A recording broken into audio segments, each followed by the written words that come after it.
Salut à tous. Aujourd'hui, nouvelle vidéo en voiture. J'en profite parce que là j'ai 2 heures devant moi, donc je vais faire ma petite séquence de vidéo. Donc on va pas parler de on va pas avoir de tuto coiffure aujourd'hui. Je vais vous parler un peu de moi. Et quand je dis moi, je vais vous parler en fait du parcours de barbeur, parce que je faisais un CAP là en candidat libre et je l'ai eu. Surprise un peu, ouais, je suis bien content. Donc là, je vais vous expliquer, comment ça s'est passé pour moi. Et puis ouais, ça change. J'ai vu quelques vidéos de personnes en candidat libre, mais là, je veux vraiment faire une vidéo pour vous dire que vous, ceux qui se lancent dans la coiffure pour être barbeur uniquement sur les hommes, bah, c'est possible d'avoir son CAP en candidat libre en travaillant un peu. Donc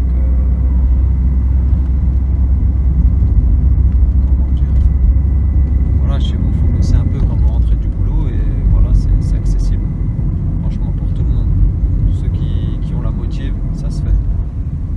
Alors, par où commencer? Eh ben, je vais vous raconter un peu comment s'est passée ma situation. Donc, moi, j'étais au chômage.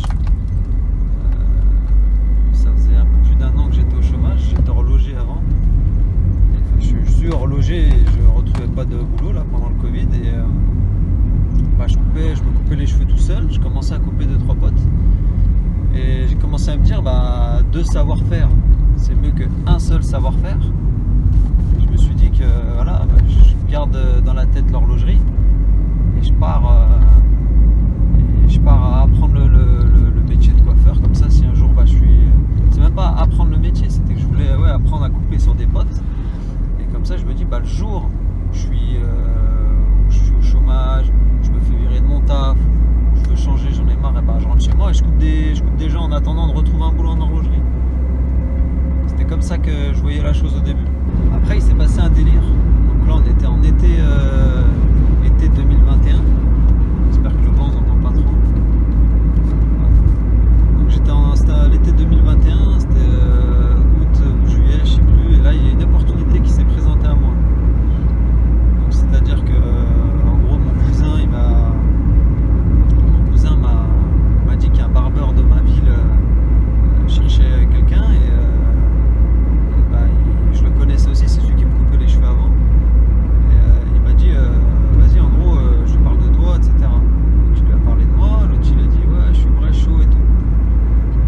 Donc moi j'ai appris ça, je me suis dit vas-y, pourquoi pas, au pire je fais un petit CAP, en attendant je vais couper chez lui, je prends même pas trop cher, tout ça, il me paye comme ça, et en attendant je fais mon CAP à l'école en apprentissage avec lui. C'est ça que je voulais faire à la base, et il s'est avéré qu'en fait ce gars, je suis allé le voir, il m'a dit ouais, c'est bon et tout, et je l'ai rappelé après, il a commencé à plus me répondre, il répondait plus à mes messages, il faisait rien, et moi c'était fin août, le cursus scolaire allait commencer, j'avais appelé l'école, tout ça, c'était bon, et en fait il m'a fait un gros faux plan. J'ai compris après pourquoi, je peux pas vous le dire, mais et en gros ça s'est pas fait. Donc là, avant que je sache que ce soit mort, je me suis dit tant pis, tant qu'à faire, je m'inscris à une session en ligne, donc un truc pour avoir des cours. Tu payes une formation, ils te donnent tout ce qu'il faut pour l'écrit, ils t'aiguillent un peu et tu peux poster des vidéos, et il y a des profs qui te répondent à tes vidéos, qui te disent c'est bien, pas bien, ce qui a changé et tout. Donc je m'inscris à cette formation. Il faut savoir que pour ceux que ça intéresse, la formation elle coûte 1005. Je crois qu'elle était à 1005 si on n'a pas de compte CPF, je sais plus. Moi j'avais pas trop de cotisé pour le compte CPF, donc j'avais pas grand chose. Sinon, on peut se la faire payer par son argent en CPF. Le CPF, c'est l'argent qu'on met de côté quand on travaille pour la formation. Donc moi, ça m'a coûté 1005 et j'ai 200 € en plus pour avoir les matières générales. Bon, ça, si vous avez un niveau, je vais pas dire élevé, mais si vous avez un niveau déjà, si vous n'avez pas eu le bac, comme moi par exemple, j'ai pas eu le bac, mais j'ai le niveau parce que je suis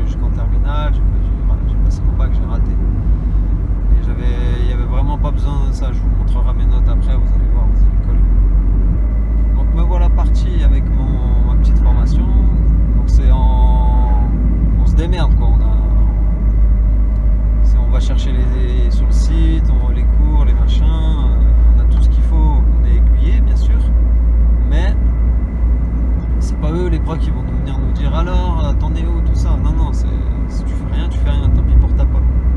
Et t'as 3 ans pour le passer. Donc ils te donnent les cours, t'as accès 3 ans à la formation, t'as des réductions pendant 3 ans chez Bleu Libellule. Ça c'était pas mal, hein, des grosses promotions.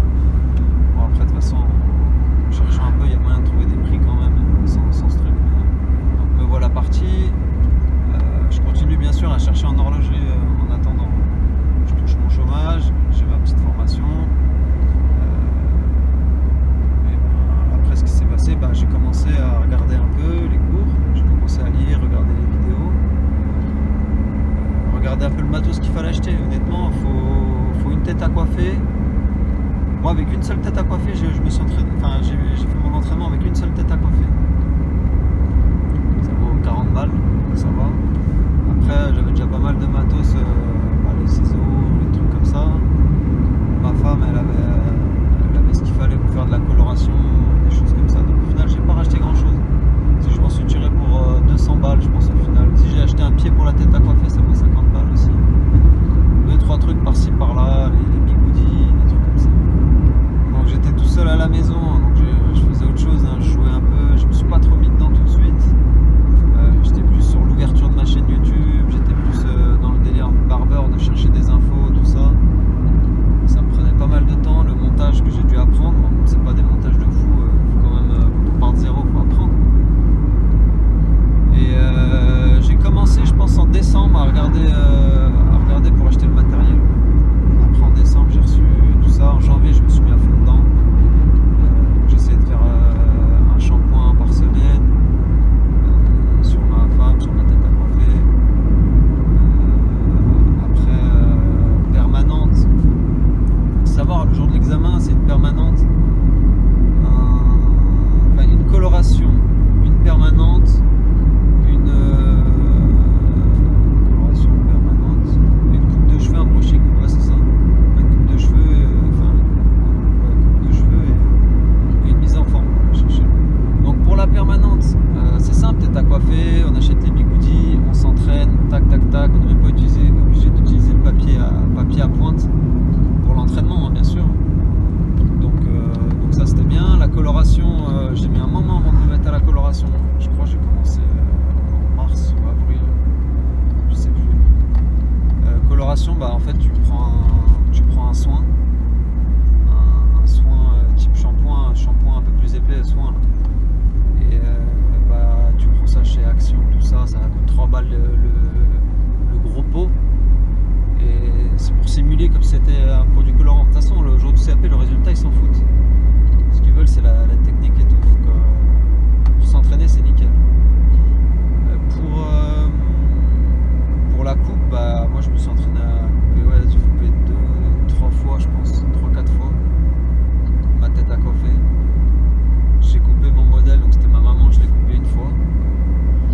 Une fois pour la préparer en plus, pour le jour de l'examen. C'est comme ça que je me suis entraîné. Donc après c'est arrivé mars, j'ai retrouvé un travail, donc je suis retourné travailler assez loin de chez moi à 2 heures. Donc quand je rentrais du boulot, c'était en Suisse, donc les horaires, je partais chez moi, je me levais à 4 heures, je rentrais chez moi le soir, il était 17 heures. Voilà, je venais d'arriver dans une entreprise, je me suis fait 2-3 potes, voilà, ils m'ont invité à boire des canons. Au début j'étais un peu obligé d'y aller. Et après plus l'examen arrivait, plus je me suis forcé le cul à travailler à l'école, travailler chez moi. Donc uniquement la technique, hein. Après j'ai acheté les livres de la Grave. Ces 2 livres pour le CAP, franchement j'ai plus appris avec ça qu'avec les cours de la formation. C'était mieux fait, en tout cas moi j'ai préféré. Donc, mars, avril, tout ça, ça passe. Et là je reçois mes dates de convocation, c'est arrivé super tôt, fin avril ou début mai, je sais plus, j'ai eu les épreuves sportives, donc ça c'est pareil, je me suis entraîné, je suis allé faire 2-3 tours de piste, bon ça va, je fais du sport, donc j'ai galéré au début, mais après ça s'est bien goupillé en fait. Après les premières épreuves qui me faisaient peur, c'était l'histoire, parce que l'histoire géo, il faut savoir que c'est sur un programme de 2 ans, il faut préparer des documents, tout ça. Je m'y suis peut-être un mois avant les dates, j'ai commencé à me mettre dedans à fond. Donc ce que je faisais, c'était qu'au boulot j'avais le droit d'avoir les écouteurs, donc j'écoutais. Il y a une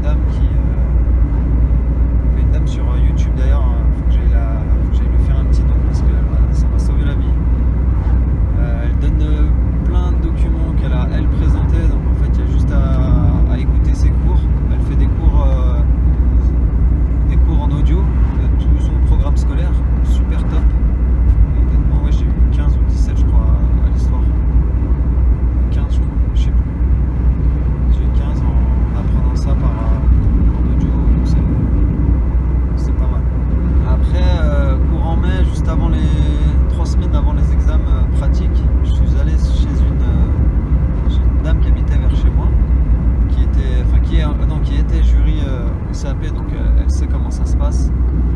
Et elle a un très très bon niveau en coiffure. Donc je suis allé la voir quelques samedis pour lui montrer ce que je faisais. Et elle m'a aiguillé sur quelques trucs. Bon, elle m'a rassuré tout de suite. Elle m'a dit oh, franchement c'est super ce que tu fais, tu te débrouilles bien au niveau de la gestuelle, tu arrives bien, tout ça. Tu as même plus de niveau que certains élèves de ma classe, donc j'étais fier de moi. J'étais fier de moi. Elle m'a quand même appris pas mal de choses. Donc je pense que grâce à elle, peut-être je l'ai eu, parce que c'est vrai que j'ai eu à peu près 11-12 de moyenne sur la pratique. Donc ça a peut-être fait la différence, les petits conseils qu'elle m'a donnés. Donc ouais, après on est rentré dans le dur, hein. Le dur, bah, la pratique, le truc, ce qui me faisait le plus peur, la pratique et l'oral de vente du CAP en gros. Donc la pratique, voilà, j'y vais avec ce que je sais faire, modèle. J'étais pas prêt au niveau du temps. Au niveau du temps, j'étais un peu sur la coloration, ça va, j'étais pas mal. Sur la permanente, j'ai jamais réussi à faire le temps qu'il fallait. Le jour de l'examen, j'ai bombé en fait. Je me suis dépêché, et ça l'a bien fait. Les filles qui étaient à côté de moi, j'étais avec deux filles. Elles sont grave gérées. Je regardais un peu ce qu'elles faisaient, surtout au niveau de la coupe et tout. Moi, ça ressemblait pas à grand chose. Et elles, bah voilà, elles avaient un bon niveau, donc j'ai eu un peu peur. Mais au final, le résultat, ça va. Je me suis bien sorti. Au niveau du temps, coloration, j'ai terminé en premier. Bon, je pense que c'est une bonne chose, hein, mais j'ai speedé en fait. Ouais, j'ai speedé, je suis bien arrivé. Après, j'ai oublié 2-3 protocoles au niveau de la coloration, au niveau comment ça s'appelle, désinfection du bac et tout, du bac à shampoing. Voilà, pratique finie, l'oral de vente. Bon, l'oral, ça se passe, il faut passer devant un jury, il faut essayer de lui vendre un produit, il faut répondre à... Elle arrive avec une problématique, il faut te débrouiller pour répondre à sa problématique. Donc moi, j'ai les cheveux bouclés, j'aimerais qu'ils soient lisses. Voilà, si j'avais à prendre cette question et trouver une réponse. Moi, je suis vendu un fer à lisser et puis un soin. Je sais plus ce que j'ai raconté. J'étais en panique, franchement, c'était vraiment pas mon délire. J'ai eu 11 sur 20. Voilà, je sais pas si c'est mérité. Enfin, moi je pensais pas avoir plus, donc pire je suis content. Donc le résultat final tombe le 12 juillet, je suis super heureux, j'ai mon CAP. Voilà, je vais pouvoir enchaîner. Je suis toujours en Suisse. Et j'avais discuté avec un patron de coiffure vers chez moi, il était prêt à me prendre si j'avais mon CAP. Donc le contrat il est dans la poche, donc je l'ai appelé et du coup c'est toujours bon pour lui. Donc là, 10 septembre, j'attaque un contrat d'apprentissage avec lui en BP. Et voilà, je suis super content. Je pars dans la coiffure à partir de début septembre. Donc, je vais pouvoir vous faire plein de vidéos. Je vais pouvoir enrichir mon compte Instagram. Et voilà, c'est le début pour moi.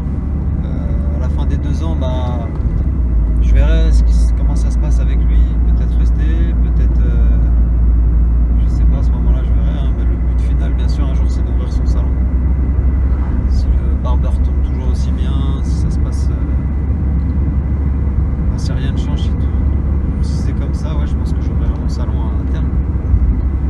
Donc voilà, c'était pour vous expliquer que si vous êtes un peu dans la même situation que moi, si vous êtes au chômage ou si je sais pas, vous n'avez pas envie d'aller à l'école pour n'importe quelle raison, je sais pas, franchement en faisant 2-3 permanentes par semaine, une coloration par-ci par-là, vous pouvez largement vous débrouiller. La coupe, bah, le ciseau, c'est comme je vous ai pas parlé de la coupe pomme, mais la coupe pomme, c'est du ciseau pour avoir la tondeuse. Mais si vous vous intéressez au barbeur, la coupe pomme, ça vous fait pas peur. J'ai pas eu une très bonne note, j'ai eu 30 sur 60.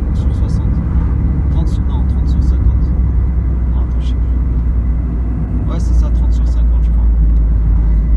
Ah, c'est pas ouf, mais je m'étais même pas entraîné, honnêtement.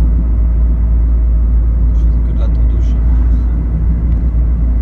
Donc ouais, si vous êtes dans la même situation, si je cherche des cas, je sais pas. Si vous n'avez pas envie d'aller à l'école, si vous pensez que vous vous débrouillez tout seul,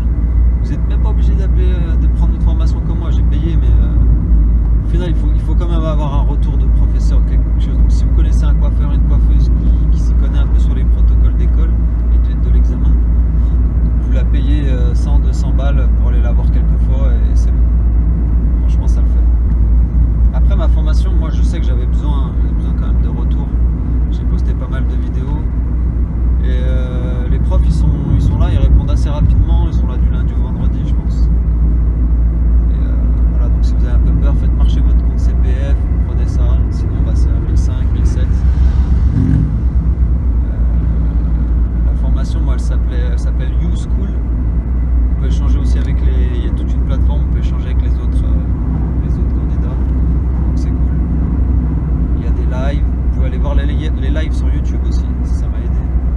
Ils sont disponibles pour tout le monde. Voilà, c'est la fin. Donc, si le candidat libre ça vous intéresse, vous venez me parler, vous m'envoyez un commentaire sur YouTube.